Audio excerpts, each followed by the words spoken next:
Krishna Krishna Hare Hare Hare Ram Hare Ram Ram Hare Hare Krishna Krishna Krishna Hare Hare Hare Ram Hare Ram Ram Hare Krishna Krishna Krishna Hare Hare Hare Rama Rama Rama Hare Hare Krishna Krishna Krishna Hare Hare Rama Rama Rama Hare Krishna Krishna Krishna Hare Hare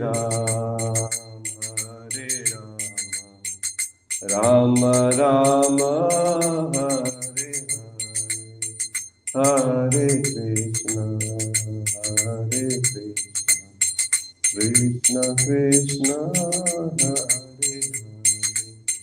Hare Rama Rama Hare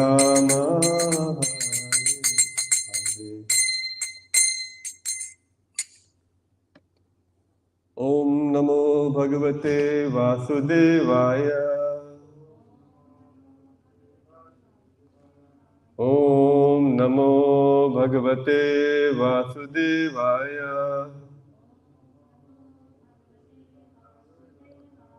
Om Namo Bhagavate Vasudevaya Narayanam Namaskritya Naram Chaiva Narottamam Devim Saraswatim Vyasam Tato Jayam Mudiraye Nashta Prayeshu Bhadreshu Nityam Bhagavata Sevaya Bhagavati Uttama Shloke Bhaktir Bhavati Nashtaki. So, reading from Srimad Bhagavatam, Canto 3, the status quo, Chapter 8, which basically is titled as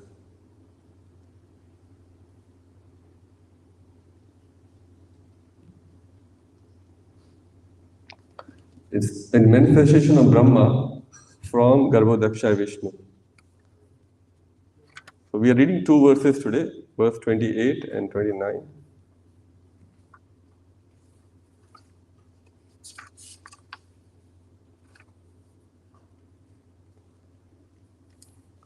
Kadamba kinjal pishanga vasasa kinjal kapishanga vasasa swalankritam me kalayanitambe harena chanantadanena vatsa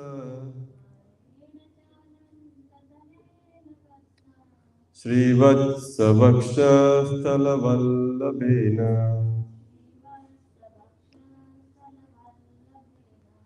Kadamba Kinjal Kapishanga Vasasa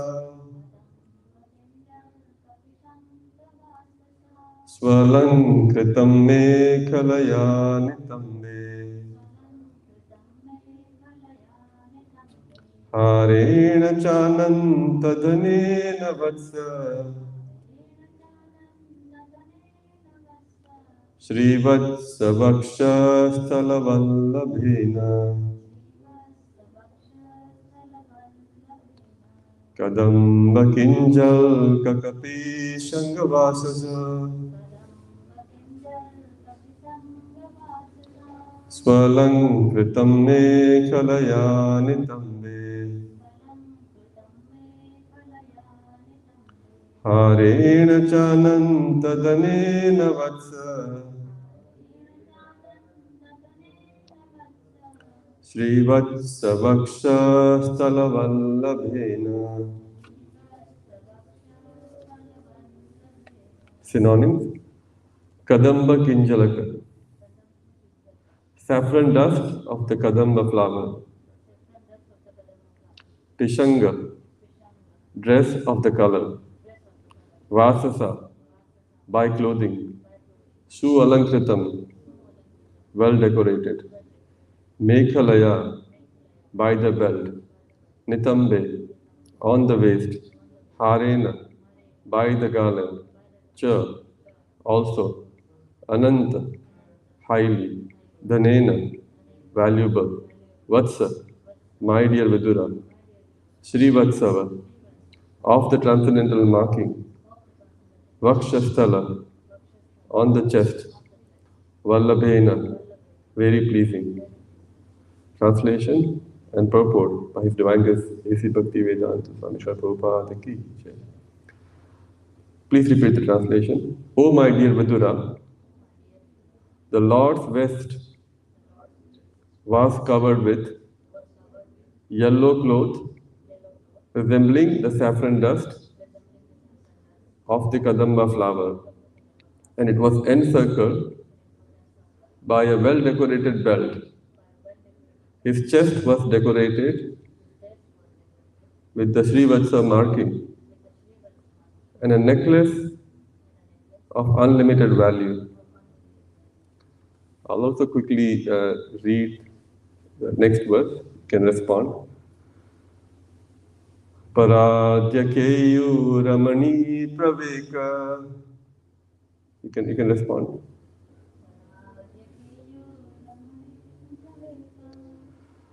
Paryastadaro Danasahasra Shakham Avyaktamulam Bhuvanangripendram Ahindra Bhogera Divitavallatham.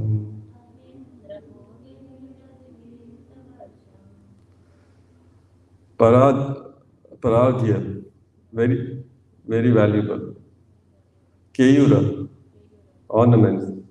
Mani Praveka, highly valuable jewels. Paryasta, disseminating. Doradanda, arms. Sahasra Shakha, with thousands of branches. Avyakta Moolam, self-situated. Bhuvana, universal. Angripa, trees. Indram, the Lord. Ahindra, Ananta Deva. Bhoge, by hoods. Adivita, surrounded. Valsam, shoulders. Please hear the translation and the purport. As a sandalwood tree is decorated with fragrant flowers and branches, the Lord's body was decorated with valuable jewels and pearls. He was a self-situated tree, the Lord of all others in the universe. And as a sandalwood tree is covered with many snakes, so the Lord's body was also covered by the hoods of Ananta. Please hear the purport. The word Avyakta Moolam is significant here. Generally, no one can see the roots of a tree. But as far as the Lord is concerned, He is the root of Himself, because there is no other separate cause of His standing, but He Himself. In the Vedas, it is said that the Lord is Sarva Shreya Shreya. He is His own support, and there is no other support for Him. Therefore, Avyakta means the Supreme Lord Himself and no one else. Prabhupada ki jai. Om Ajnanatimirandasya Jnananjalashalakaya Chakshurunmilitam Yena Tasmai Shri Guruve Namaha Shri Chaitanya Manobhishtam Stapitam Yena Bhutale Swayam Rupa Kadamayam didadati swapadantikam. Vandeham Shri Guru Shri Yuta Padakamalam Shri Gurum Vaishnavamscha Shri Rupam Sagrajatam Sahagana Raghunathanvitam Tam Sajivam.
Similar questions were asked by the sages in the past, and it was answered to Srimad Bhagavatam.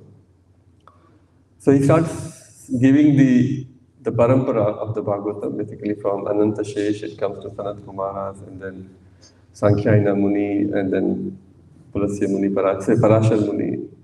And Parashar Muni was giving it to Maitri Muni. Parashar Muni is the spiritual master of Maitri Muni, and also he is the father of Vyasadeva. So Vyasadeva and Maitri Muni are compatriot, you can say, or contemporaries. And that's why even in this verse, he's referring Vidura as his Vatsa, which is son, because we know Vidura was son of Vyasadeva.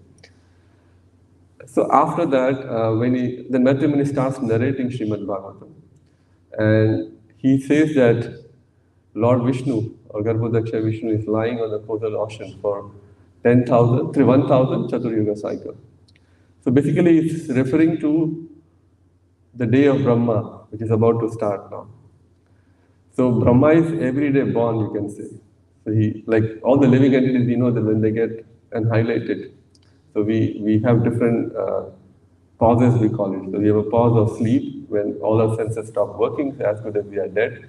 At least externally, we are pretty much completely inert.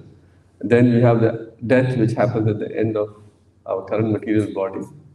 And then there is another one which happens when the Chaturyuga cycle happens. There is still a partial annihilation.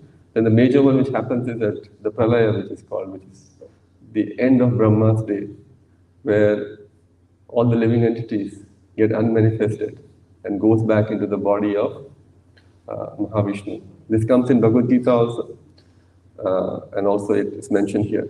And then there is end of life of Brahma, where the entire universe goes back into the body of Mahavishnu. So these are like different levels at which we see that we are suspended in a way. Yeah.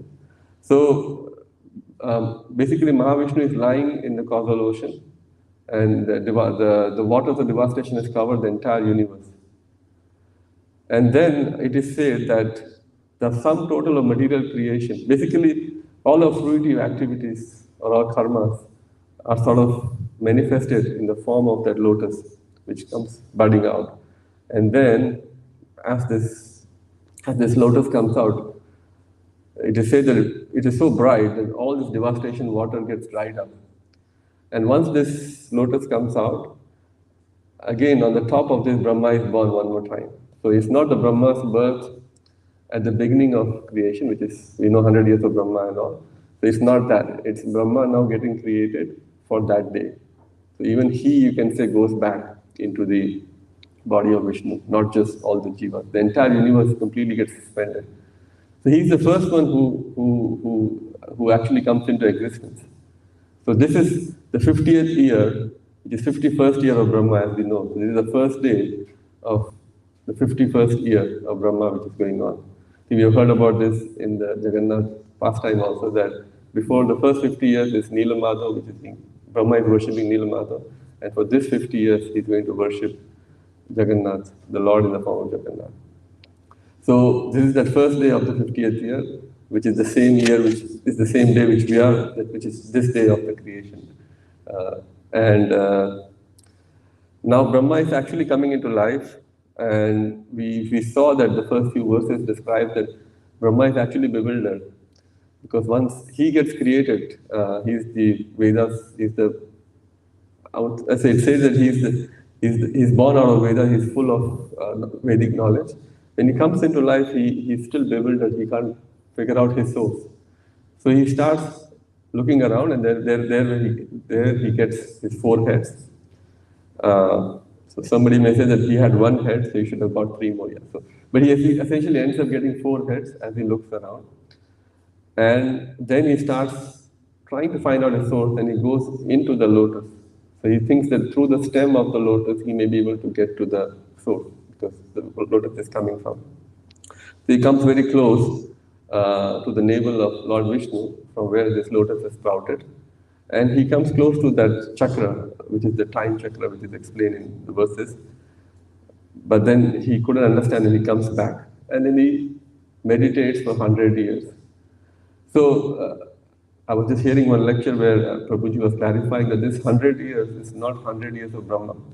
Though Prabhupada explains 100 years of Brahma in that purport, but basically we know that if it's 100 years of Brahma, then that's his whole life. So it's not that, it is 100 years as per human calculations.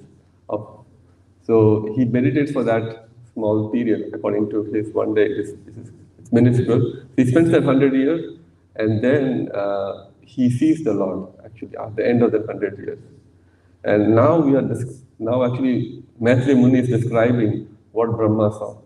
So we all know that Maitreya Muni is sort of relaying, as very similar to how Sanjay was relaying what he saw on the Kurukshetra. So most of the verses you would see, it's third person, which means Maitreya Muni is speaking what had happened. So he's describing all these verses of what Brahma saw. And I think verse 23 to 31 is where the beautiful description of Garbhodaksha Vishnu is explained. So in particular, I think I will go to, there are many verses, but I'll focus on 2 verses which we previously discussed, just to set some context of how beautiful the Lord is in his form as Garbhodaksha Vishnu. Now we need to understand, and I was reading one of the purport of Prabhupada, where Prabhupada says that Krishna means everything. Krishna means Ram, Krishna means Varadev, Krishna means Narsimdev.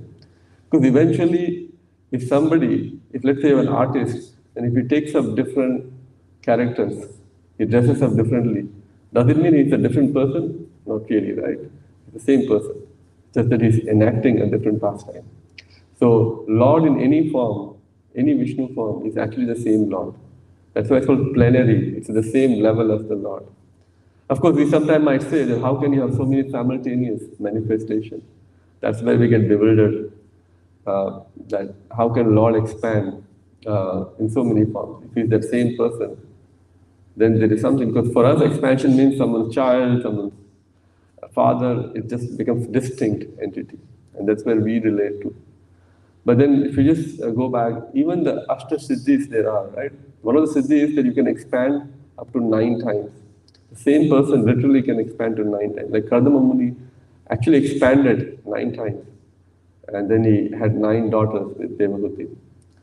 So and Prabhupada writes in that purport that actually any mystic can only go up to 9 times.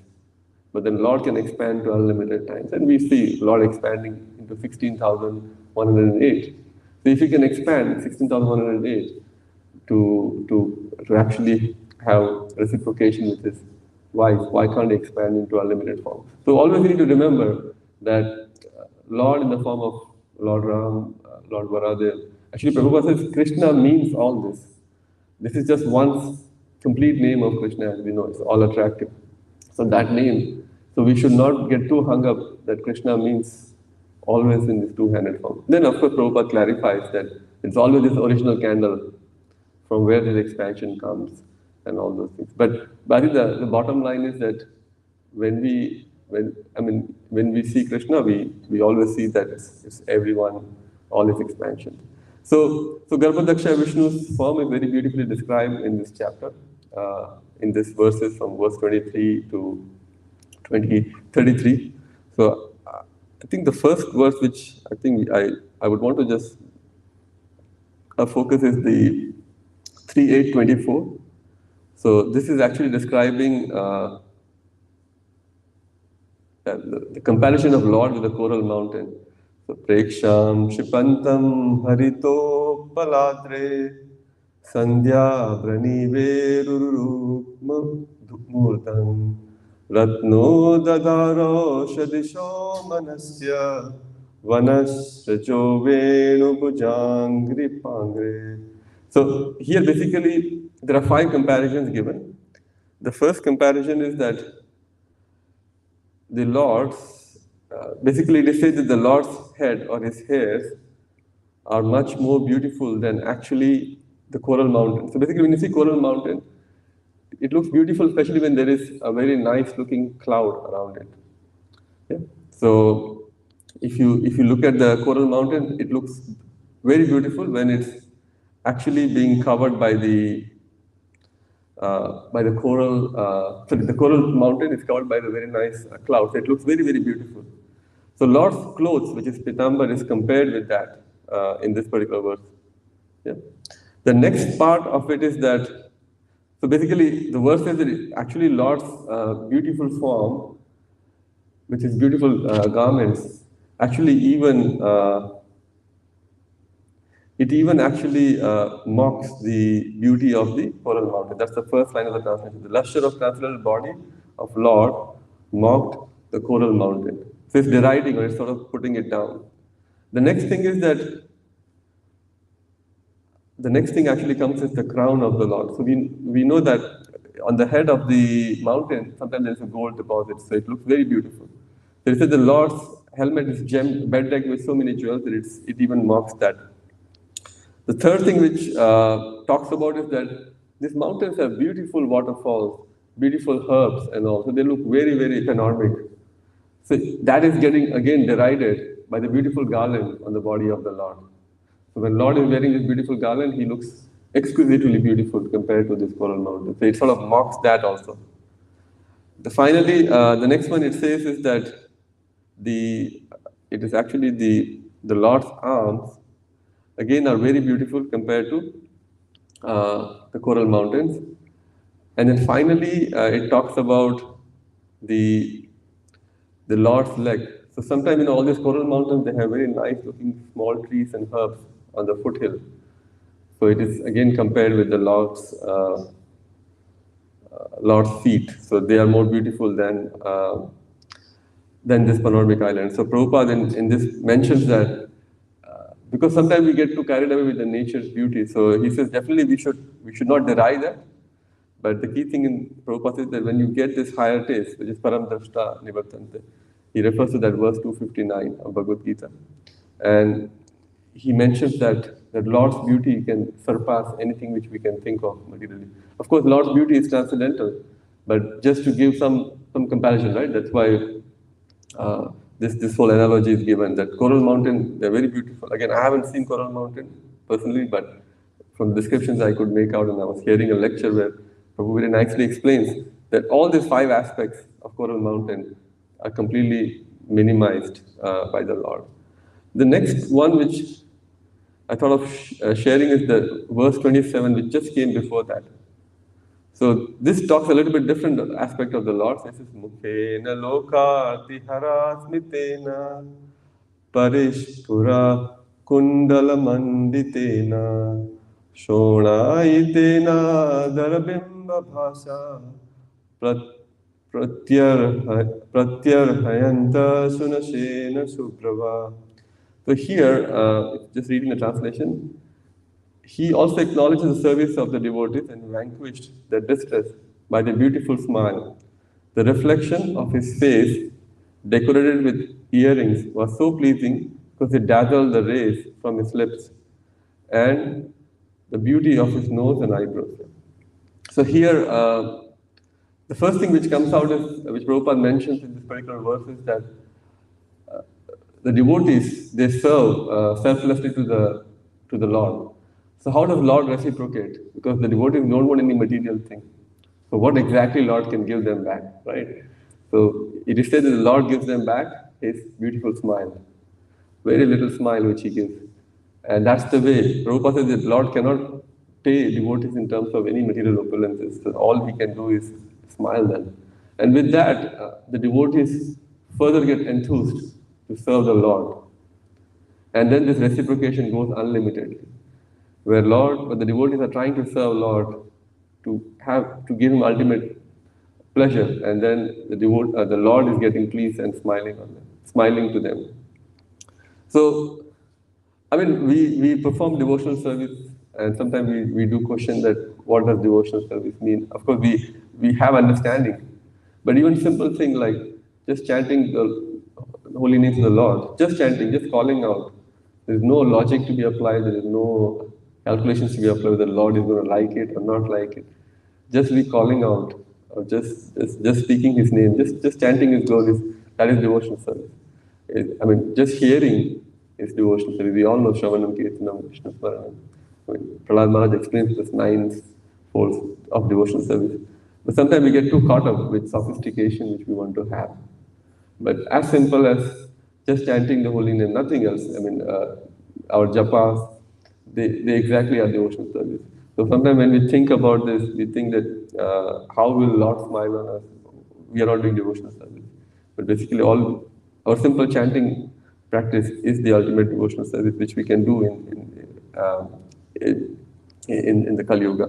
So I think the key thing was this, and I was hearing again a lecture where it was quoted that Vishwanath Chakravarti Thakur actually said that the form of Lord, because this one eyebrow movement which Lord gives to Brahma is actually his form as Lord Krishna. So it is also mentioned that while it's Garbhodakshay form, but at least for that portion, it's actually the Lord's form as Lord Krishna is being shown to Brahma. But the key takeaway is that Lord reciprocates by this smile which he gives, a gentle smile which he gives. And that's the only way he thinks he can repay his devotees. So coming back to the context of this verse, so the two verses 28 and 29. So verse 28 talks about, it's basically a description of Lord, starting saying that his clothes resembles the saffron dust of Kadamba flower. So if you see Kadamba flower, I mean, you can just search in Google images. It's very, very, very beautiful, very bright saffron. And then you can see the dust which comes from that, which could be very, very soft and again very effulgent. So that's the color of the Lord's lower garment. The next thing it says is that garment is encircled with a very beautiful, well-decorated belt. So if you see Ananta Dhanena, that's the word which is used. So Anant means unlimited and Dhanena matlab wealth, or means wealth. So it's exquisitely beautiful. That's the belt which has been decorating the Lord.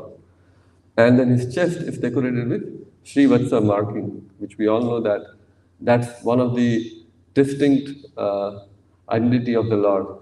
So it is said that when somebody achieves a Sarupya Mukti, which is because all the inhabitants of Vaikuntha Lok, they look exactly same as the Lord. So the two distinct characteristics that the Lord carries a Kastuba jewel on his chest, on his necklace, and he has this white hair, which is representing Srivatsa, or sometimes it is said it's a representation of Mother Lakshmi. So that's the symbol which is marking, which is carrying on his chest. So that's one description. Going to the verse 29, which is actually where Prabhupada has a purport also. So this one, if I read the translation, it says, There are 5 comparisons given with sandalwood tree here. So we'll go one by one those comparisons. It says, as a sandalwood tree is decorated with fragrant flowers and branches, the Lord's body was decorated with valuable jewels and pearls. He was self-situated, the Lord of all others in the universe. And as the sandalwood tree is covered with many snakes, so the Lord's body was also covered by the hoods of Ananta. So the key words here are so paradhya, which is very valuable, and of course keura ornaments, mani praveka, which is highly valuable jewels, parasyata, which is disseminating, Dorodanda. So I think Sahasra Shakhan, which is the arms. So just going through those 5 different comparisons which are being made here. So the first thing is the fragrance of the Lord. So we know that the Lord's fame is so widespread. So we know sandalwood's fragrance is very, very widespread. I mean, it's famous for that, and if sandalwood is even very far apart, you can smell it. Like sandalwood, again, we compare a lot with some of this because that's the only thing which you can relate to. That's why this comparison are given. I mean, the beautiful explanation is that when a child cannot see a moon or a particular star, the mother would say, "Do you see that branch? Oh, around that branch, can you start looking a little bit up, and then you can start trying to see the star." So it's just a way for us to at least understand and appreciate. So it's how mother shows a child a particular object on the sky through a support of a branch. That's where these analogies help us to understand a bit more about Lord's unlimited glories here. So the first thing is the fame, the fame of the Lord, which is spreading like a beautiful fragrance, is compared. The second thing which comes is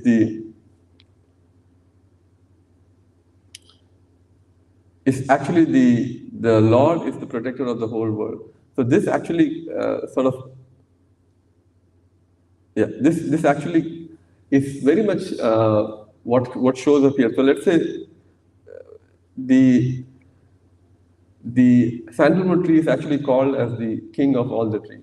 I mean, we never heard about it, but we know that's the ultimate tree which is there on the planet. So it's like the tree of it. So similarly, Lord is the protector of every living being. So Lord is the king of the whole creation. Similar to, you can say, sandalwood tree, which is the protector of the whole, not protector, but at least he's the king of the whole, all the trees.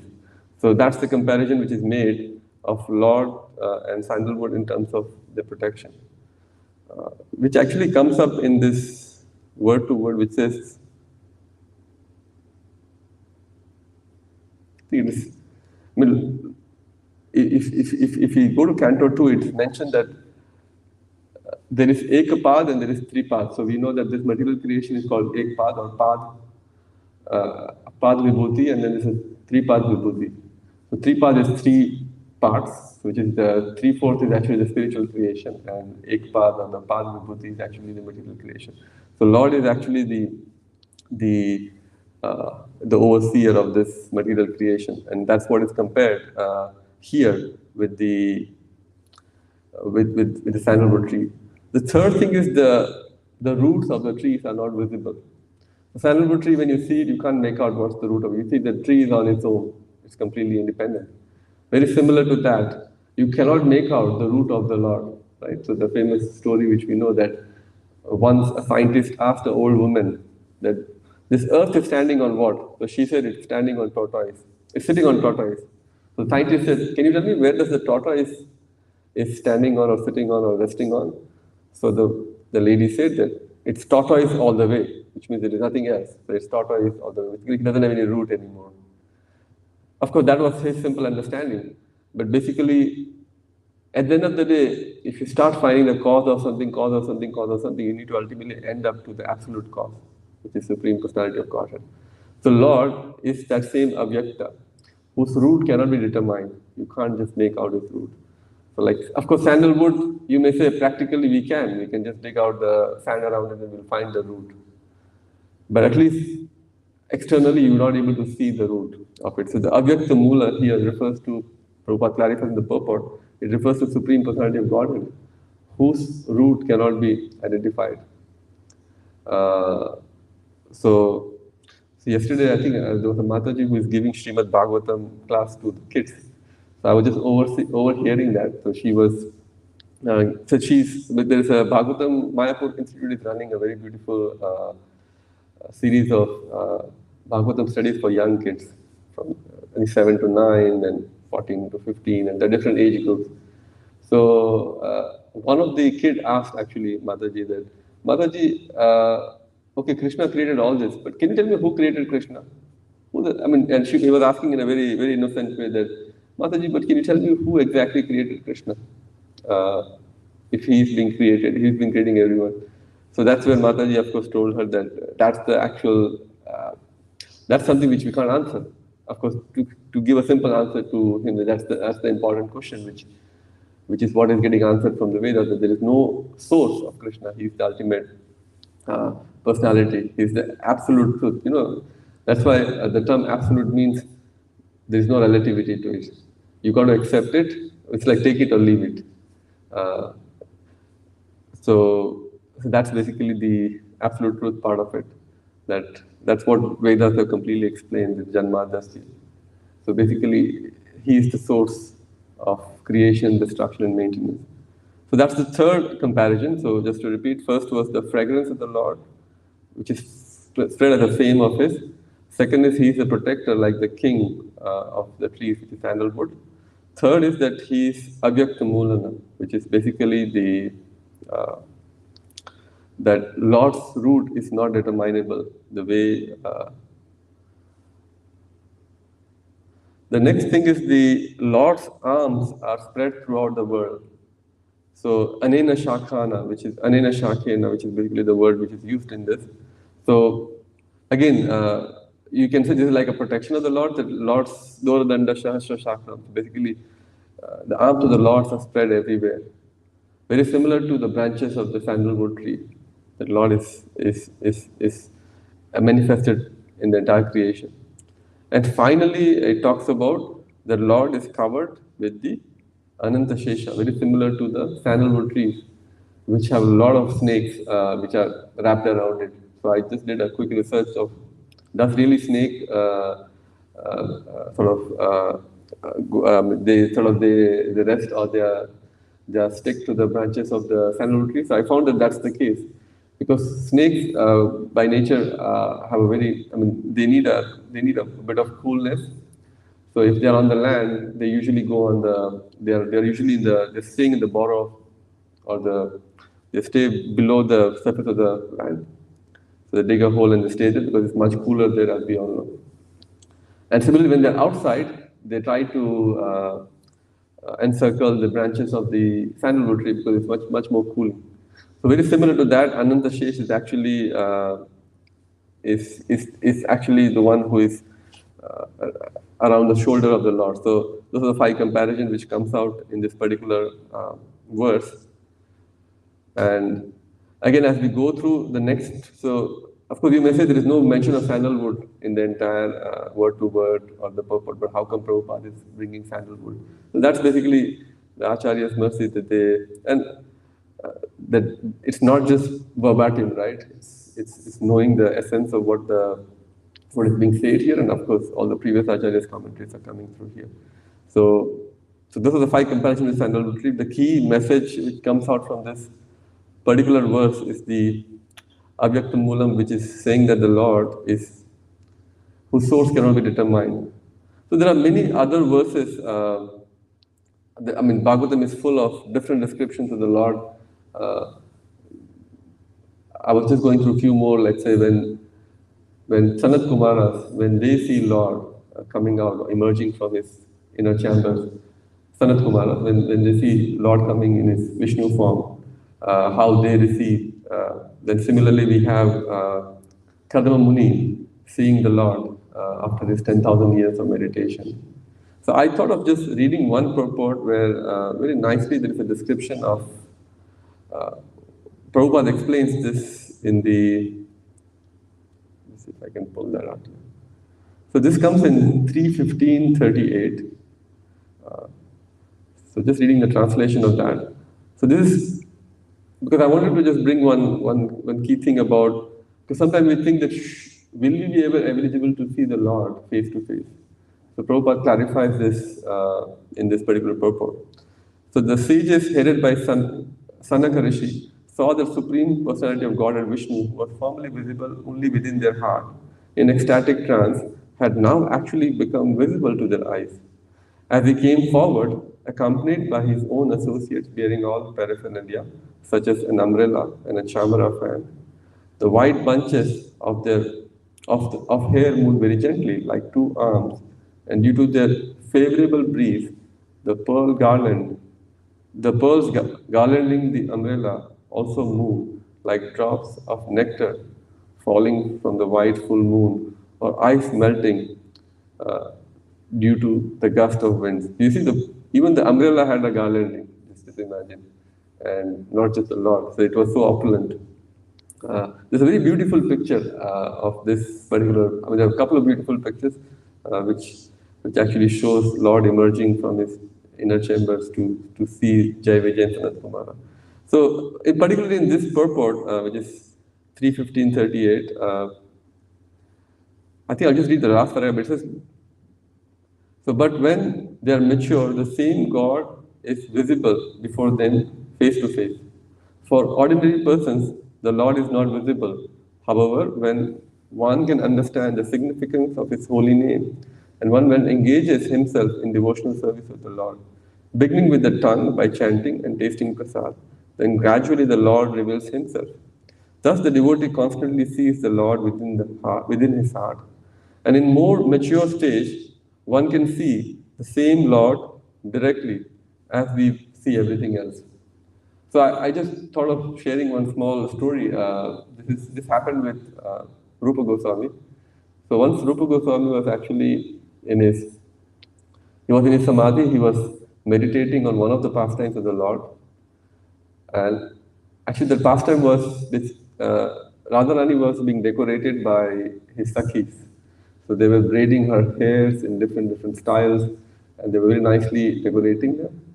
So at that very moment, actually Krishna appears, but he's not visible to Radharani. He actually, the Sakhis come to know about him, and they become, of course, overjoyed. Uh, and they continue to do their service to Radharani. They keep decorating her. And once they finished the Shringar of Srimati Radharani, they actually brought the mirror in front of Srimati Radharani. And when she saw her, she also saw the moon-like face of Krishna. And then she felt very shy, and she covered her eyes with the cloth. She just blushed and she covered her eyes. And seeing that, Rupa Goswami actually also laughed because it was again a prank of Lord Krishna. So at that very moment, there was actually a Vaishnava was passing by. In fact, he eagerly came to meet Rupa Goswami to discuss something. So when he saw that Rupa Goswami was actually smiling on him, he felt, because he was a little lame or he couldn't walk properly, so he thought that Rupa Goswami is sort of making his fun. So he immediately left the place and he went to Sanatan Goswami to explain, to tell him that this is what happened. I didn't say anything to Rupa Goswami, but I felt a little disturbed, agitated. So Sanatan Goswami explained him that why Rupa Goswami actually smiled or laughed. So this Vaishnava became very, very repentant because he thought that how can I accuse, or at least even in my mind I think of Rupa Goswami being so offensive. How can I even think of that? So he became very repentant. He felt that he has offended such a Vaishnava. And he immediately started walking towards Rupa Goswami to beg forgiveness. At the same time, Rupa Goswami also felt that his meditation was broken. So he also thought that maybe he has offended someone. So he also rushed he actually went to Sanatan Goswami also. And he explained this. And that's what Sanatan Goswami said, yeah, this is what has happened.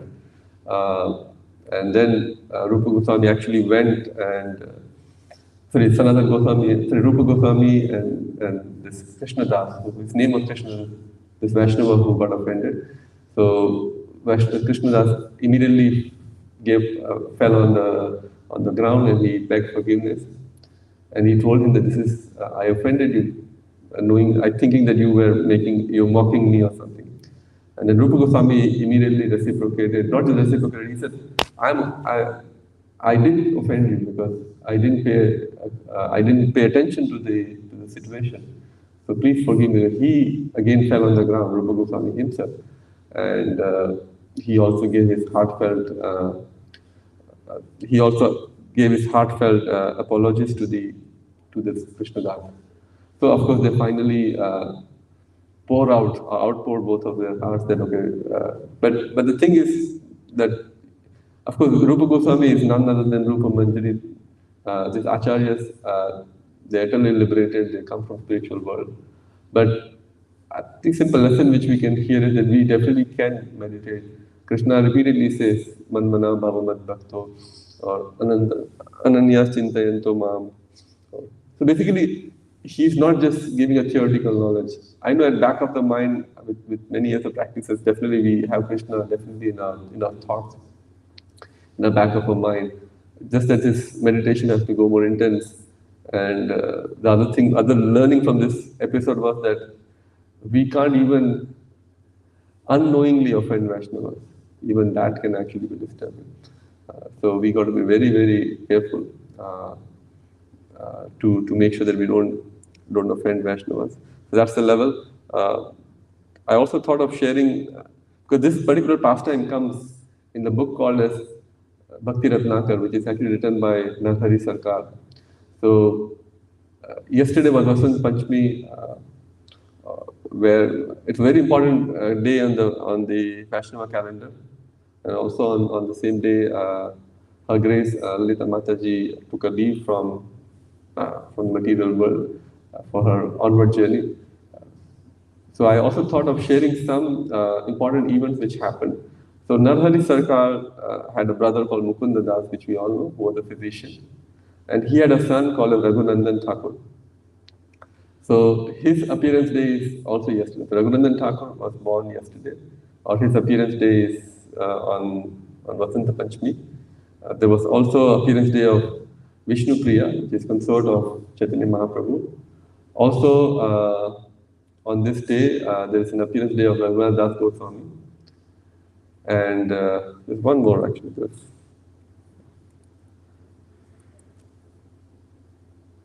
Yeah. And Pundarik Vidyanidhi was also born on the same day. So basically, I'll just maybe talk about Raghunandan Thakur because we haven't heard much about him. So I thought of sharing something about him. So he's son of Mukunda Das. So it happened so that Mukunda Das had to attend to king for any medical situation or emergency. So he told his son that, why don't you offer bhoga to Gopinath, that's the deity, worshipful deity. So you offered bhoga to and Raghunandan was a small boy. He said, okay, father, I'll do that. And he actually offered, but when he offered, he said, Gopinath, eat. And he went for playing, and then after some time he came back, and he saw that the food was still there, or the bhoga was still lying there. So he became a bit anxious. He started pleading and he started praying that, Gopinath, why are you not eating it? So seeing the innocence of of Raghunandan, Lord actually had the entire bhoga.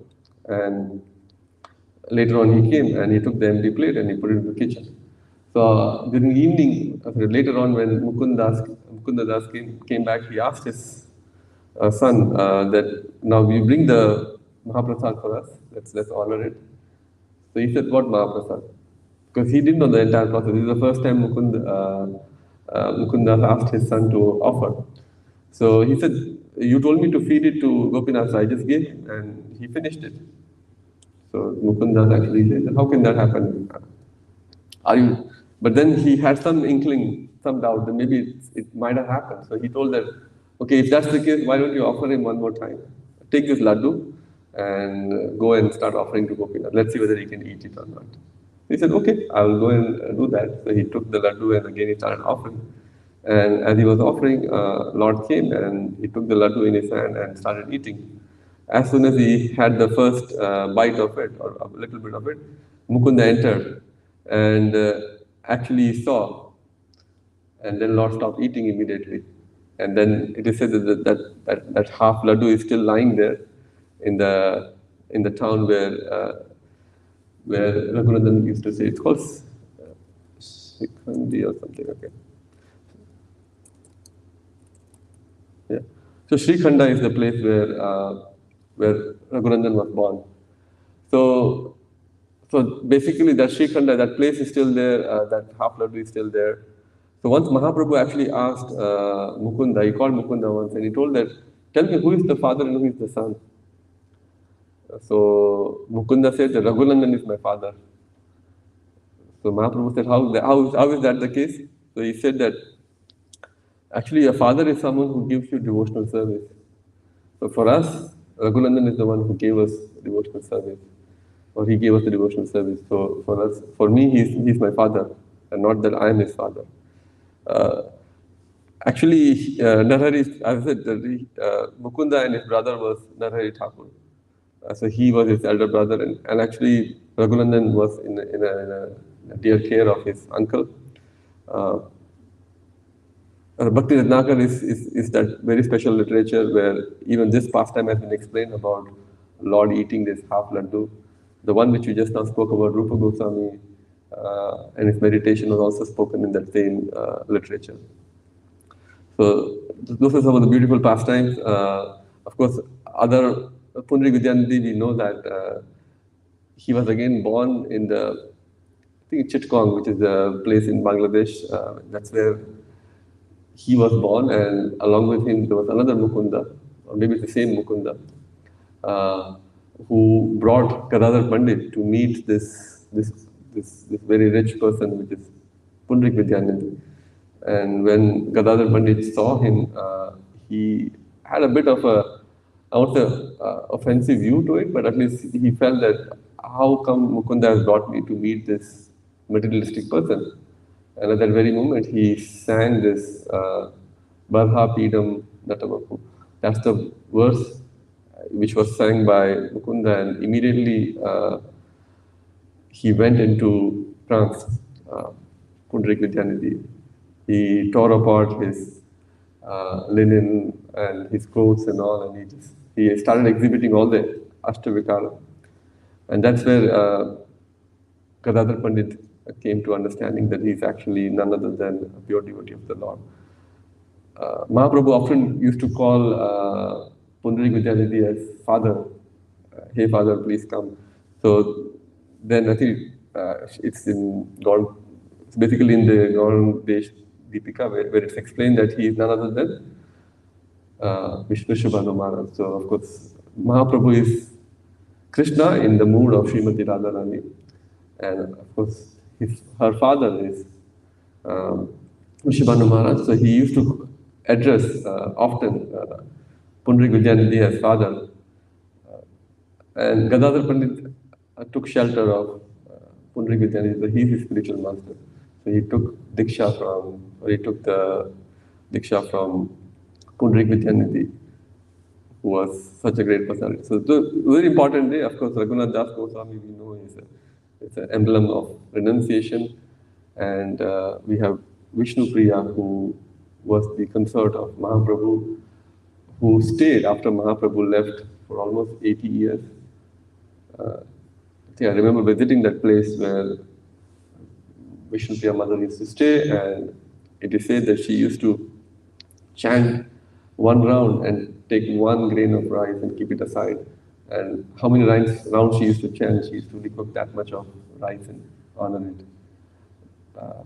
So that's Vishnu Priya, or the Vishnu Priya. And then there was also the discipline's day of Vishwanath Chakravarti Thakur, who is the great Acharya in our parampara.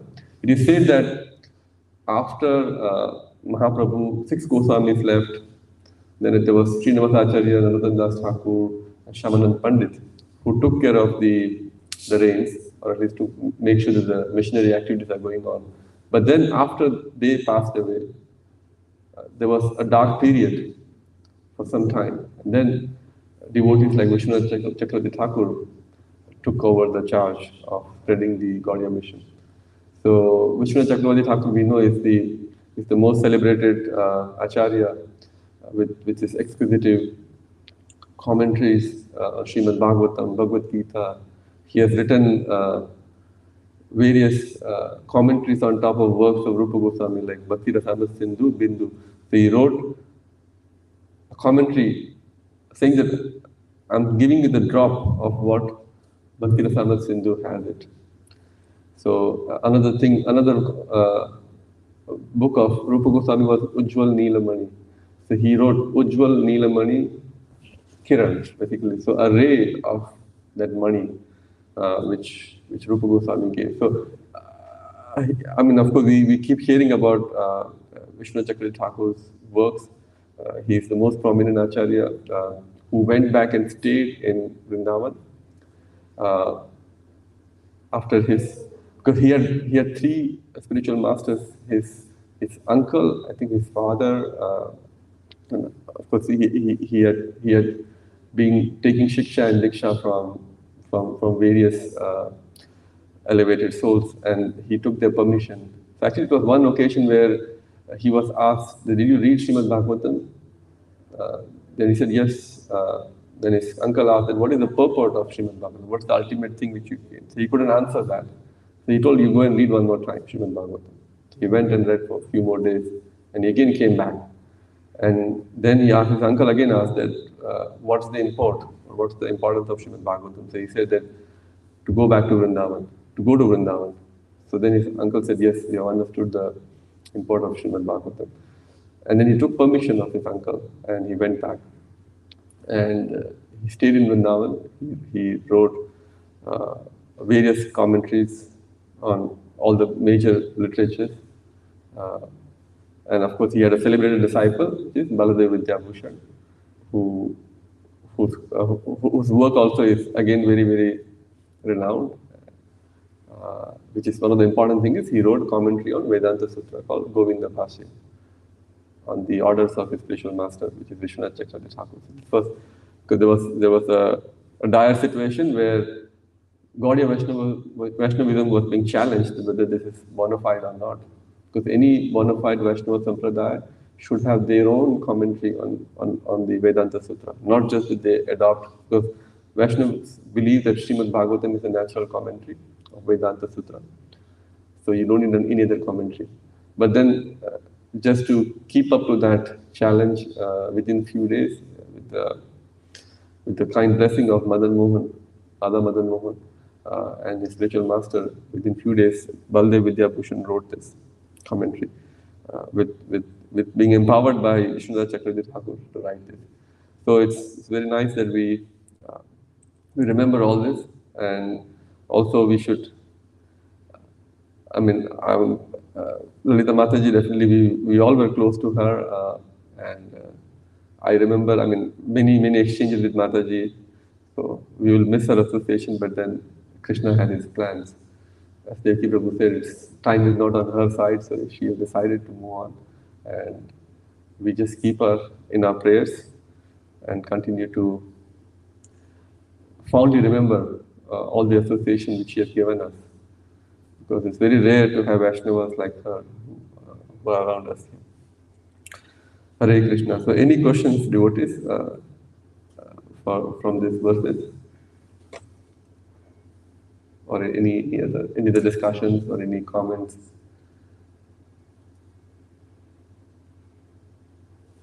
Not. Thank you, devotees. Hare Krishna.